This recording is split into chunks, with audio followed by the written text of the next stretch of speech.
chers élèves de 3e. Merci d'être avec nous encore une fois aujourd'hui.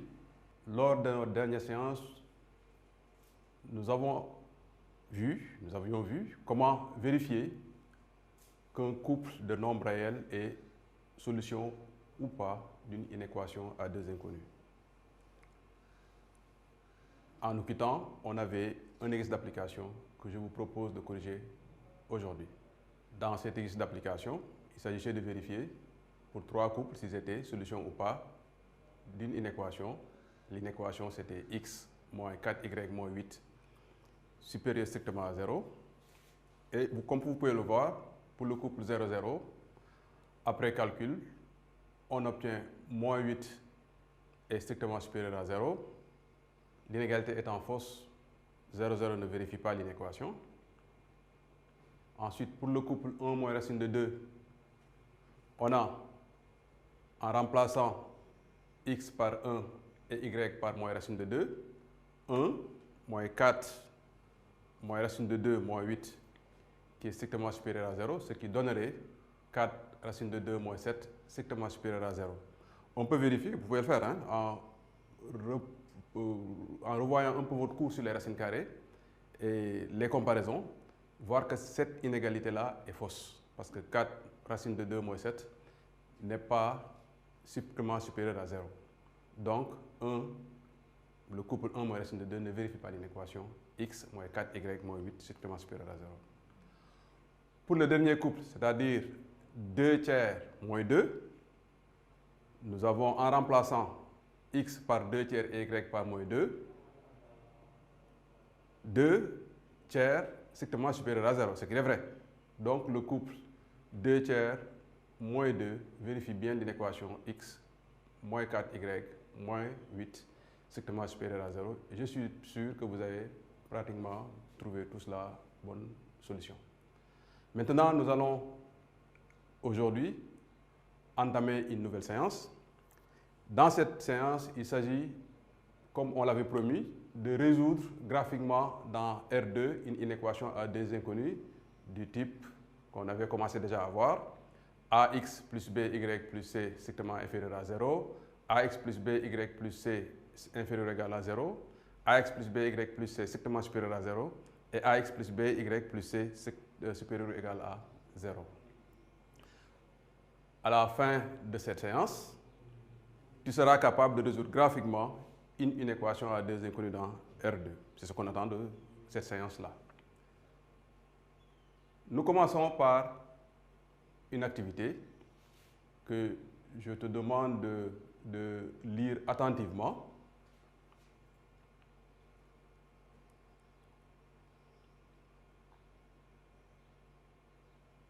Voilà. Pour la première question, on obtient la figure suivante. On a le plan, on a la droite D. Ensuite, le plan P1 et le plan P2 qui sont dans deux couleurs différentes, qu'on peut très bien distinguer ici. Pour la deuxième question, on est aussi au niveau de la figure puisqu'il s'agissait de placer des points. On voit les points sont très bien placés ici. Voilà, on a les points A, G, M, E, O. Voilà, tous les points sont bien placés ici. Ensuite, il s'agit maintenant de vérifier pour les points s'ils vérifient l'inéquation ou pas. Donc, on peut prendre l'exemple du point A, moins 3, 3. On remplace x par moins 3 et y par 3. Et on obtient 17 strictement inférieur à 0, ce qui est faux. Donc, les coordonnées de A ne vérifient pas l'inéquation.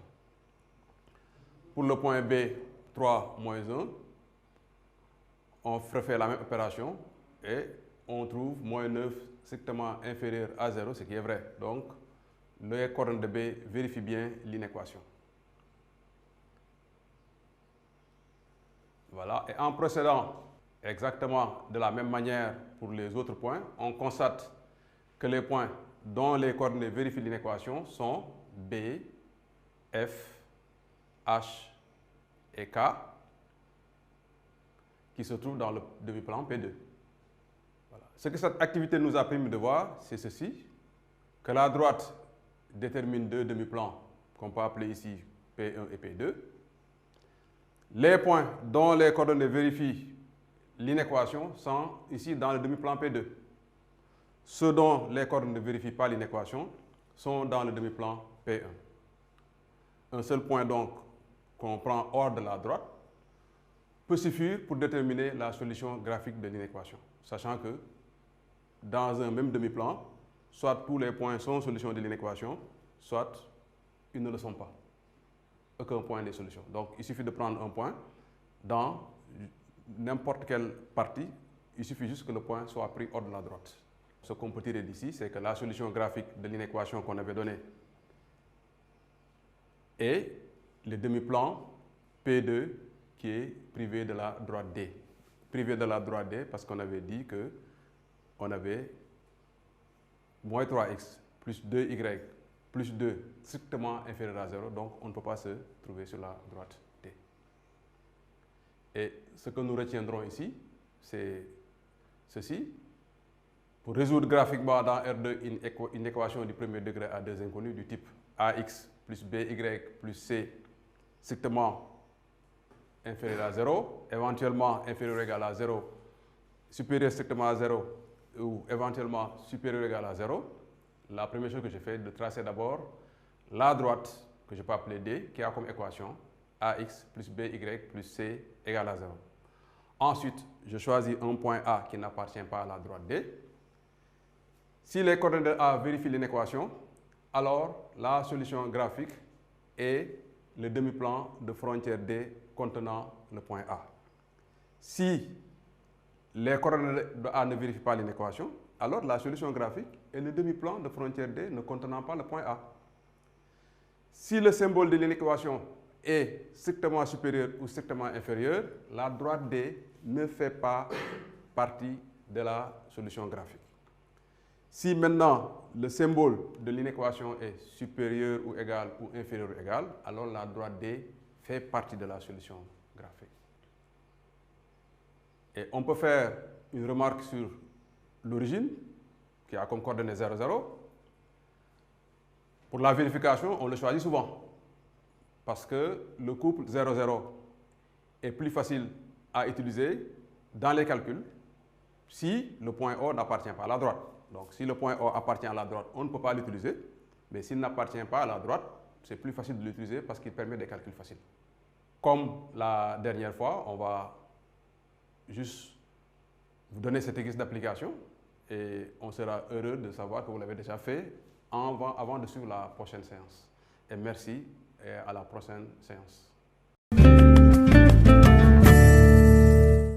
Bonjour chers élèves de 3e, chers parents qui nous suivez sur la chaîne Canal Éducation. Bonjour, nous sommes heureux de nous retrouver donc parmi vous pour partager sur les inéquations et les systèmes d'inéquation du premier degré à deux inconnus. Nous sommes sur ce plateau avec M. Alexandre Ndiaye, professeur de mathématiques, M. Issa Faye, formateur à la DFC du ministère de l'Éducation nationale, et moi-même, Nyoui Jean-Jacques Fall, inspecteur de l'enseignement moyen secondaire. Alors, nous avons donc déjà partagé sur la première partie du cours, à savoir comment vérifier si on couple et solution donc d'une équation du premier degré à deux inconnus. Aujourd'hui, nous venons donc pour partager sur la résolution d'une manière générale d'une équation du premier degré à deux inconnus. Et pour cela, vous avez déjà vu, bien sûr, le cours de M. Ndiaye.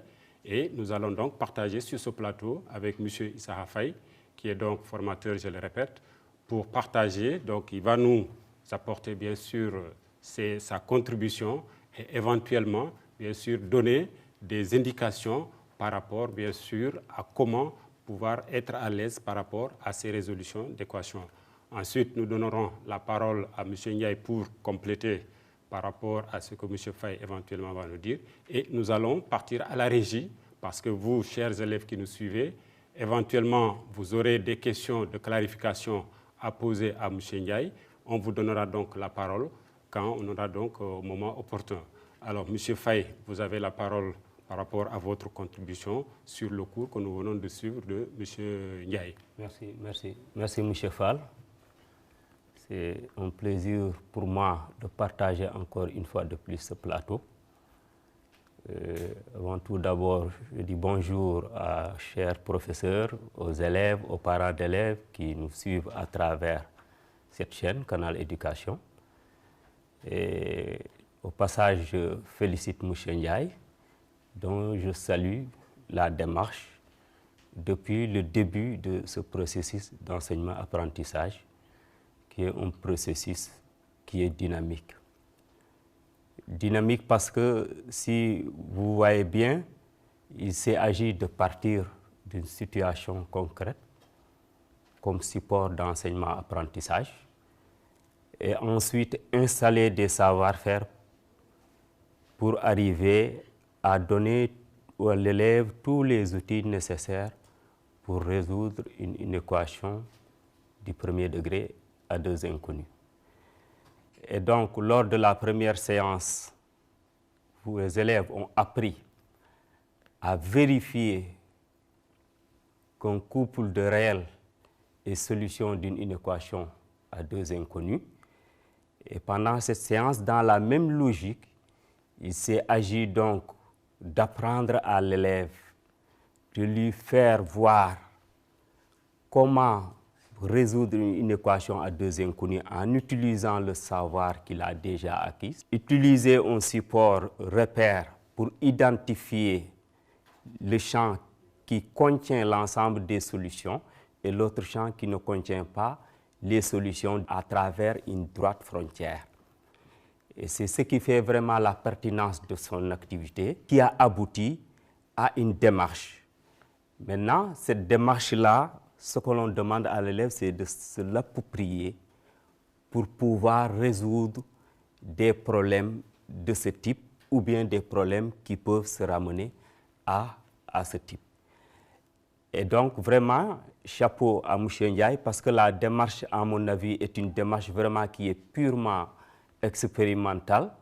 Et nous, mathématiciens, comme on nous traite généralement d'être un peu abstraits, vraiment, il a pu sauter sur l'occasion pour présenter quand même quelque chose qui permet de lier les mathématiques par rapport à notre vie de tous les jours.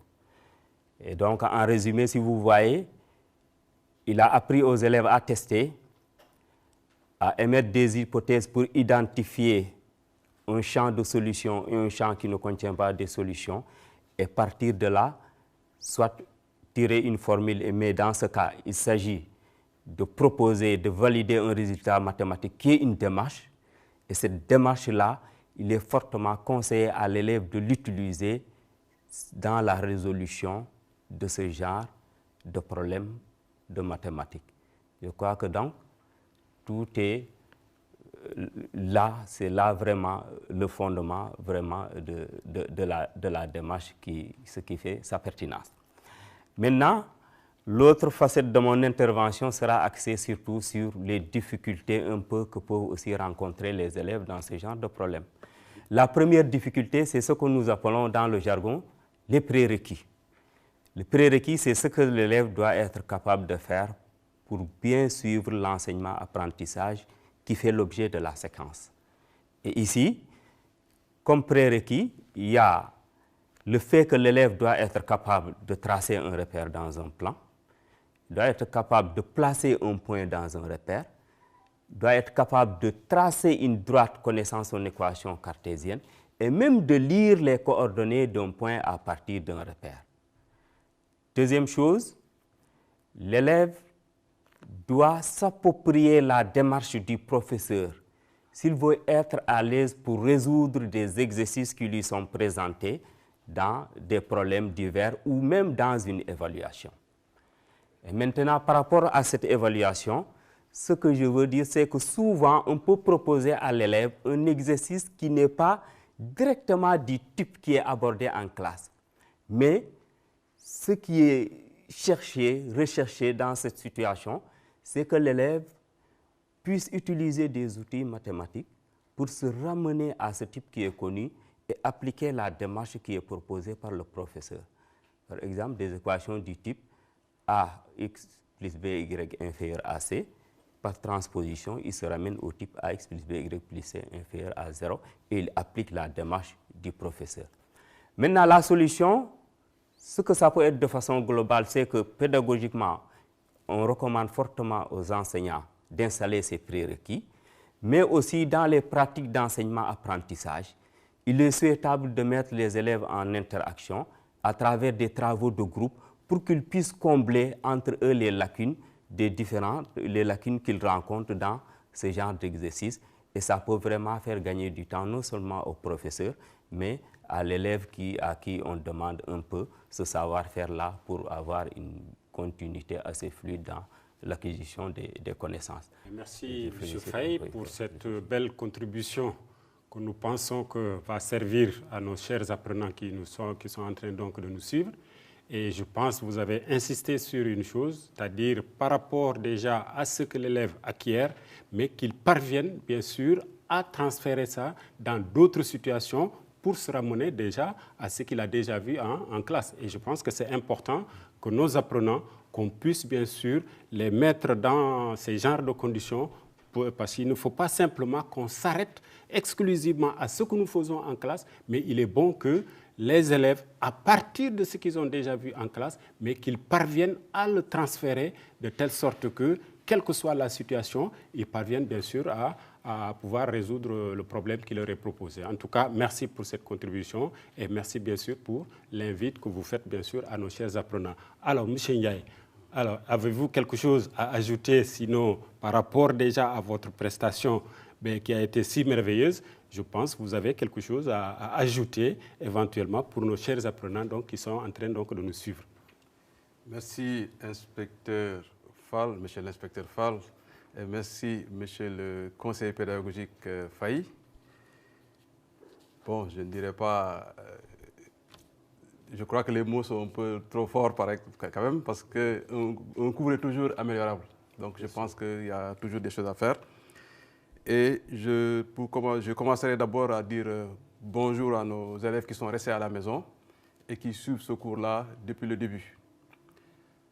Donc je leur dis du courage et je les encourage à continuer sur cette voie. Bon, c'est assez difficile de parler d'un cours qu'on a fait soi-même, mais je pense que vous avez quand même dit beaucoup de choses qui nous encouragent et qui sont pleines de bon sens. Et je préfère interagir un peu avec les élèves en tenant compte de toutes vos remarques et toutes vos suggestions et leur donner un temps de parole pour qu'ils puissent poser leurs questions. Voilà. Merci M. Ndiaye pour cette prise de parole. Merci pour la contribution. Je pense que nous avons, bien sûr, il y a les élèves qui nous suivent, mais eux aussi, je pense qu'ils ont droit à la parole et nous allons bien sûr aller à la régie pour entendre un peu leur inquiétude, autrement dit, poser des questions par rapport déjà à ce cours qu'ils ont bien sûr suivi depuis la chaîne Canal Éducation. Alors la régie. Bonjour, je m'appelle Amadou Sarr de Diourbel. Je demande est-ce que c'est la partie solution qui est toujours assurée? Alors, merci M. Amadou Sarr. Alors, M. Sarr donc, pose la question, à savoir, par rapport à la résolution donc, qui a été proposée, est-ce que la solution que nous avons, c'est toujours cette partie-là qu'il faut assurer? M. Ndiaye, je pense que vous pouvez leur dire quelque chose par rapport à ça pour clarifier un peu. Bonjour Amadou de la région de Diourbel. Bonjour aussi à tous les élèves du Sénégal et de Diourbel en particulier. Ta question, elle est pertinente, elle est très bonne, parce que c'est vrai que parfois il y a des confusions, parce que parfois on rencontre des cas où on assure une partie qui est solution, des fois on peut rencontrer des cas où on n'assure pas cette partie-là. Mais en tout état de cause, ce qu'il faudrait faire, c'est, je ne peux pas donner une réponse catégorique et dire qu'il faut assurer ou ne pas assurer. Mais lorsqu'on choisit d'assurer la partie qui est solution, ou de ne pas assurer cette partie, on doit préciser la partie qui est solution. Mais il faut dire que la figure est plus lisible. Et je conseille fortement d'adopter cette démarche qui consiste à assurer la partie qui n'est pas solution et de laisser en clair la partie qui est solution. Je crois que ça donne une lecture une meilleure lecture de la figure. Alors, merci M. Ndiaye pour cette clarification. Je pense qu'il est important, donc à chaque fois que vous fassiez quelque chose, donc chers élèves, il faut toujours, bien sûr, préciser l'action que vous avez faite. Ça, c'est pour une meilleure lisibilité, bien sûr, de ce que vous proposez à ton correcteur ou bien à vos correcteurs d'une manière générale. Je pense que la réponse a été très claire. Merci. Est-ce que nous pouvons prendre une deuxième question? Bonjour, je m'appelle Ramata Diop et je suis de Kaolack. Est-ce que la démarche est la même si nous avons les inéquations du type, par exemple, 2x moins y inférieur ou égal à moins 2? Alors, Ramata donc pose la question. Donc, ça veut dire qu'il a bien suivi, bien sûr, ce qui a été développé. Mais elle s'interroge sur le fait qu'en ayant une inéquation du genre 2x moins y inférieur ou égal à moins 2, est-ce que nous avons la même démarche? Alors, qu'est-ce que M. Ndiaye Merci, dit? Ramata. Je crois que je devrais faire un petit déplacement au tableau pour t'expliquer un peu ce qui se passe. Voilà. Si je me souviens bien de ton équation, il s'agit de l'équation 2x moins y, l'inéquation plutôt, 2x moins y inférieur à moins 2. Ce que tu voulais savoir, c'est si on a la même démarche. Donc, je pense que c'est inférieur ou égal. Voilà. Donc, dans le cours, on a parlé d'une équation du type AX plus BY plus C. On pourrait dire ici inférieur ou égal à 0. Ça pourrait être supérieur ou égal à 0, strictement supérieur ou strictement inférieur. Lorsqu'on a ce cas-ci, où on a 2x moins y inférieur ou égal à moins 2, là, ce qui pourrait être une différence, c'est qu'ici, à droite, on a un moins 2 à la place, au lieu d'un 0. Et on peut se ramener en écrivant ceci, 2x moins y inférieur à moins 2.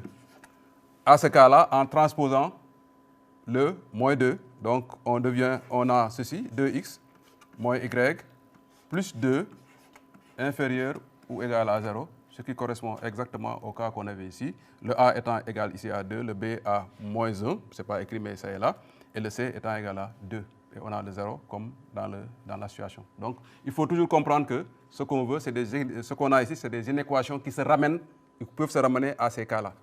Donc, dès qu'on peut se ramener à cette situation-là, on est dans ce type. Donc, la démarche est exactement la même. Donc, merci M. Ndiaye pour cette clarification. Donc, je pense que c'est assez clair par rapport à ce que vous venez de dire tout à l'heure.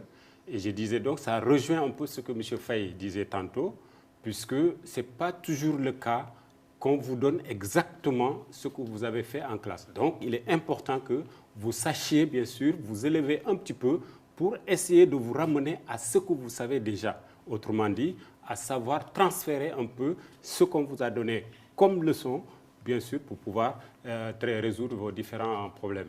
Alors, encore une fois, donc, merci M. Ndiaye. Alors, nous prenons la troisième question. Bonjour, c'est Cheikh Cham de Thiès. Pouvez-vous m'expliquer pourquoi on n'utilise pas toujours le point O de coordonnées 0 pour vérifier l'inéquation? Alors, merci la régie. Alors, Cheikh donc, pose la question, à savoir, si nous avons le point de coordonnées 0, 0, est-ce que ça suffit, bien sûr, pour pouvoir dire que, voilà, pour régler ma solution? Je pense que vous avez compris, bien sûr, le sens de la question. M. Ndiaye. Oui, je pense avoir compris ce qu'il demande.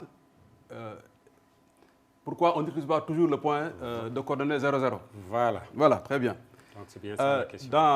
Merci, cher Tidjane. Hein, la question là aussi, elle est très bonne. J'aime bien les élèves qui suivent et qui posent des questions. C'est agréable. Très bien. Voilà. Dans le cours, ce qu'on avait retenu, c'est ceci, que pour vérifier, on utilise un point qui n'est pas sur la droite. Donc, si nous avons cette situation-là, où ici on a l'origine qu'on a appelée O, qui a comme coordonnée 0, 0, avec une droite qui passe par l'origine, bien évidemment, ce point O ne pourra pas être utilisé. Maintenant, Si on a une droite qui ne passe pas par l'origine, par exemple, je fais cette droite-là, cette deuxième droite, pour vérifier si elle est la frontière, hein, on est toujours dans les inéquations à deux inconnus. Donc, quand je parle de la droite, je parle de la droite frontière. Donc, si cette droite-là est la frontière, et on voit bien ici le point O n'est pas sur cette droite, on peut l'utiliser. On pourrait utiliser un autre point qui n'est pas sur la frontière, mais il est fortement conseillé d'utiliser le point O, qui a comme coordonnée 0, 0. Et 0, 0 est très facile à utiliser dans les calculs. C'est pourquoi on le conseille. Donc, merci, M. Ndiaye, je pense, pour cette clarification. Il est important, bien sûr, de savoir à quel moment, bien sûr, je dois utiliser le point origine pour pouvoir, bien sûr, vérifier s'il appartient aux pollutions ou bien s'il n'appartient pas aux pollutions. En tout cas, merci pour toutes ces questions. Je sais que, bien sûr, chers élèves, vous en voulez encore, mais bon, il faudrait peut-être qu'on passe l'antenne. Alors, nous arrivons au terme, bien sûr, de notre séance et remercier encore une fois de plus M. Ndiaye, bien sûr, qui a bien voulu se prêter à ce jeu. Remercier M. Faye avec les belles contributions qu'il nous a données et les ficelles qu'il a données donc à nos chers apprenants. Donc, vraiment dire merci, mais aussi n'oublions pas les techniciens que vous ne voyez pas, qui sont derrière nous pour animer, bien sûr, la chaîne Canal Éducation. Alors, nous sommes dans une situation assez particulière. N'oublions pas, encore une fois de plus, les gestes barrières. Lavez-vous les mains avec de l'eau et du savon. Ou bien, à défaut, on utilise bien sûr le gel hydroalcoolique, comme nous allons le faire. Voilà. Distanciation, bien sûr, 1 mètre entre les interlocuteurs. Et éventuellement, si vous avez à tousser, attention, utilisez bien sûr le coude. À défaut, vous avez un mouchoir, mais à usage unique, tout de suite jeté bien sûr dans la poubelle. En tout cas, merci encore et nous vous donnons rendez-vous la prochaine fois.